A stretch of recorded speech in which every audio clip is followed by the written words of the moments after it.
dhossaniiti olola sobaa fidanii akkana nutti as ba'anii gisee lama ishee awwaalanii jechaadha. Gisee lama ishee ajjeesan mucayyoo kana. Osoo beekanii isaan jechaadha. Har'a dhugaa mucayyoo kana isaan tunuu baasuu qabaatu. Inni mucayyoo kana ajjeese isaan mucayyoo kana irratti dhiibbaa gaggeessanii haa dhiisnu. Isaan ajjeesaniiti uffatan. Isaan kun immoo isaanitti dabalamanii dhugaa ishii dhossuu isaanii ani kana galgalaa jawwisaarra waa baay'een arge. Baqa akka soba ta'e akka dubbii holola sobaa oofaa jiru mucaan sun. Rabbiin akka inni dhugaa ishii dhosse kanatti rabbiin dhugaa isaa jalaa dhossu. Ani waa biraa waan inni isaan hin jedhu hin qabu. Dhugaan sin hin jedha. Odoo madaamii biratti duute mucayyoon kun madaamiin ikkoo oggasuma poolisii waamte xiqqoo miidiyaa irrattis haa ta'u viidiyoo waraabameeti kan mul'achuu qabdu mucayyoon kun. Isaan achumatti manatti ajjeesaniiti waan ol haasaa wallaalanii takka madaamii biratti takka niitii kiyya targee takka maalii targee jedhanii bakka akka isaan ofii ajjeesan kun beekamaadha koo ifaaf ifa jira. Isa arraba isaaniitti irraa nutti maa jiraan egaa akka isaan ofii kooti hubadhetti isaan marra akka isaan ajjeesan irraa ani isaan irraa hubadhe. Haasaa isaanirraa ganama kanaasaan galgala haasa'uu hin danda'an.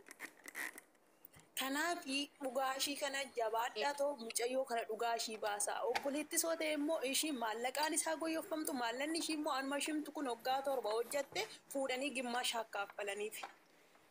Maallaqa ishiin rakkattuudha waan taateef rakkoo kootiin baa obboleetti kooti sin argadhette dhugaashii dhosite ishiinis. Gisee hamma haadha ofiituu nama dabarsite diinatti nama kennite. Yoo dhuguma maalummaan mucayyoo kanaa sinitti dhaga'ame jechaadha. Dhugaashii baasaa boru waan nurra ga'u hin beeknu waan ta'eef nutis boru kana nu eeggata waan ta'eef obboleewwan keenya aandu'an kan aandossan waan ishii kana reeffa ishiitti argame nuti ajjeesanii immoo kan bahaaritti gatan jiraachuu danda'a. Ijoolleen kun jechaadha dhiiga namaa baranii jiru waan ta'eef. Kanaafi dhugaashii kana baastanii ijoollee kana saaxiluu qabu. Itti dabalatee jawwisaa fa'aa dabalatee jechaadha. Dhugaa mucayyoo kana akka dhokanne jabaadhaa cimaayii ijoolleen garaagaraa namoonni baay'een miidiyaa karaa miidiyaa warra faranjiitiin irree kaleessaniitti wayii dabarsee jirti har'as namichi wayii dabarsee jira. Miidiyaa irratti irree mul'achaa jira. Dhugaa ishii ni ba'a waaqa kadhaa fi waaqa Oromoo kadhaa fi mucayyoo kana dhugaa ishii ba'u maallaqaa mootii dhugaa ishii ba'ee ijoolleen biyya harabaatirree ishiirra akka baratanii boru keessattuu ijoolleen keenya warri bakkee baatanii jirtan jechaadha. Ijoollee dhiiratiif iddoo kennitanii maatii keessan dagattanii akka waan maatii keessan irraa hin dhalannetti jechaadha. Maatiin keessan isinitti mul'atu ni beeka. Namoonni baay'een gaafa maatii isaanii odoo amma ji'a 5 amma ji'a 5 amma waggaa 5 wayin immoo akka amma waggaa 2 keessattuu harmee keessanii yaada waan biraa miti harmee keessanii. Haati keessanii hamma ishiin isinii dhibbattu gaafa isin bilbiltan maallaqa miti kan ishiin isinirraa barbaaddu. Sagalee keessan dhaga'uu barbaaddi. Sin araaddi sin dhoowwatti akka bishaanii. Harmee keessanii yaadaayi jabaadhaayi dhugaashii baasayi waaqayyo sinaa gargaaru namni dhugaashii barbaaduudha deemtanii waaqayyo sinaa gargaaru sin jedha obboleewwan koo bakka hin dogongoritti na uffalchaa jabaadhaa.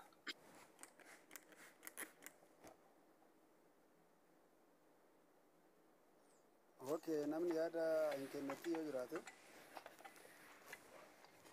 eenyu kan yaada hin kennetti?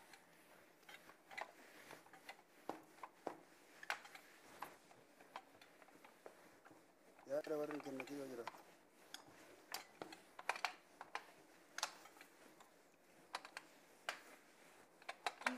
fakkaate guddata. Warreeni maa afuuftuu asirratti baatanii dhugaa mucoo kana akkamitti ba'a warri jettanii dhugaa mucoo kana ni ba'a. Namichi kun qoratamuu qaba si. Namichi kanarra kan ba'u dhugaan jechuudha. Qoratamuu qaba namichi kun. Maaliif shakkamaan keenya isadha waan ta'eef namichi kun qoratamuu qaba. Kan ajjeese har'as ta'ee borus ta'ee soba kan hin qabne namichuma kan jaalattan jibbitanis kun akkatti irraa ifaan jechuudha. Kuni wanta gaafii namatti ta'u tokko illee hin qabu jechuudha. Namichi kun dhugumatti ani harka keessaa hin qabu jedhee deemee qoratamuu qaba namichi kun jechuudha. Bakka jirtu nu qabatamuu qaba namichi kun qabamuu qaba jedhe.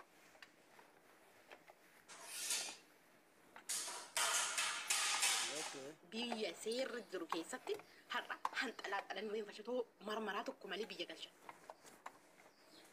Shi tokko malee shakkii kun shakkii tokko wanta nama shakkisiisu tokko illee hin qabu. Isuma kanadha. Isuma kana hin. Odoo harka keessa nama hin qabne taate harka keessaa hin qabu too taate namichi kun maaf of shakkenni inni of shakkee jira bara inni of shakkee jira bara sin ajaa'ibu otoo harka keessaa hin qabu taate maaliif reeffi maramara mucaa qosti isti dhimmisaa maalidha erga mucayyoon hojjeefte jedhee ijoollee biyya kaan maaluf godhee yeroo kana maal godhu beektu viidiyoo waraaba binna sun miidiyaa irratti galakkifama garuu kan muca'oo kana viidiyoo ishee hin argine maal ishee hin argine du'a ishee qofa kan hin argine jechuudha. Kanaafiyyuu muca'oo sad kana jeefamte isaan jeese namichuma kanadha kan muca'oo kana nyaata. Wanti biraa takka illee hin jiru. Ani keessaa hin qabu jedhee ofii isaatiin deemee too yoo qorachiise okay. Kanarraan kanaafee har'as ta'ee borus ta'ee mucawwan kun wanti ishiin of ajjeefte harka isheetiin hin jiru viidiyoon ishiin gallakkiste goddanyaa ishiiti karaa waasaappii sagalee qabdee fi adaraa waaqayyoon naa kadhadhu rabbiin naa kadhadhu jabeessiiti akkan galee haadha koo ijaan arguu jette galuudhaaf torbee tokko naafeet. Isti qoyga nama akkatti haadha ishee arguudhaaf dheebote kana akkamittiin of ajjeefte deebiste miinatti maame akkamittiin of ajjeefte isti qoy. Sejjammar namichi kun harka keessaa hin qabu too ta'e maaf of shakke reenfi maramaramu maa jedhamee natti maame ani bar kana gaaffi natti ta'e bar hindee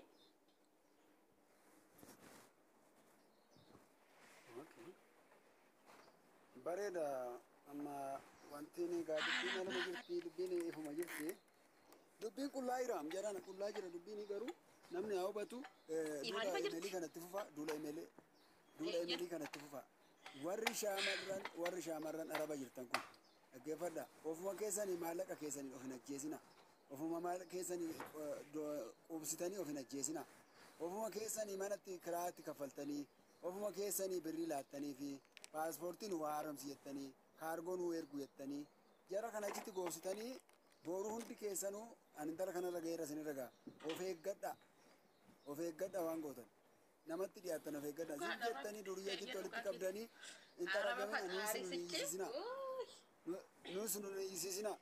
Kun gaggeessa achitti namne kun bineensa achitti namne kun nama dhuunfaadhaaf otoo hin ta'in biyyaafuu rakkisaadha waan ta'eef of eeggadha waan gootan hundumaa irratti jechuudha. Imbaasiinis isaa wajjin hidhata qaba. Imbaasiin keenya maal hojjetaa nu gargaarattanii waa imbaasii dhiisa. Imbaasii agarreerra waan isaanii. Nah yeroodhaan booda waan gadi baafnu baay'ee qabna xalayaa barreeffame baay'ee jiran isaan nu erganii innas nama itti fufa duula emelii kan warra jalaas ሰላም ለዚህ ቤት እንዴት ናችሁ? ለሁላችን የብሮን ዳንስ ሰመሪ ዳንስ እንዴት ናችሁ? አለሁ ሁሉ እንዴት ሰላም ናችሁ? አለው አንቺ ሀገር ሰላም ነው ክብር ይስፋ አካም ይርታ ያንቺ ነገር ልጅ ገልብጠን ያው ሁሉ ፒስ ነው የሀገርሽ ልጅ ገልብጠን ነጋን ነው ገዘነ ባዳ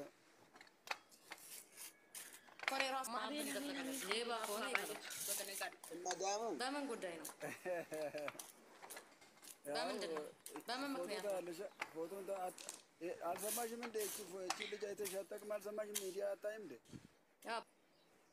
እኔ እኮ ኦሮምኛ ብዙም አልሰማም አባዬ ኖ በአማርኛ ተሰርቶበታል አይተሽ አታውቅም ሌላ ገስት ገብተሽ ምን ሆና ነው እቺ ልጅ እንደሞተችም አልሰማሽም ሀገር ውስጥ የለሽም እንደ አንቺ ሚዲያ አትከታተይ እንደውም አላየሁም ጌታ ያ ሞታ ነው ሲሚ በቃ ለማንኛውም ተገላ ነው እኔ እኮ እንደዚህ ጭንቀት ምናምን ነገር አይመቸኝም ታውቃለህ አይደል ጉደታ አይመቸኝም ገብርኤል በምን ምክንያት አልታወቀም ምክንያት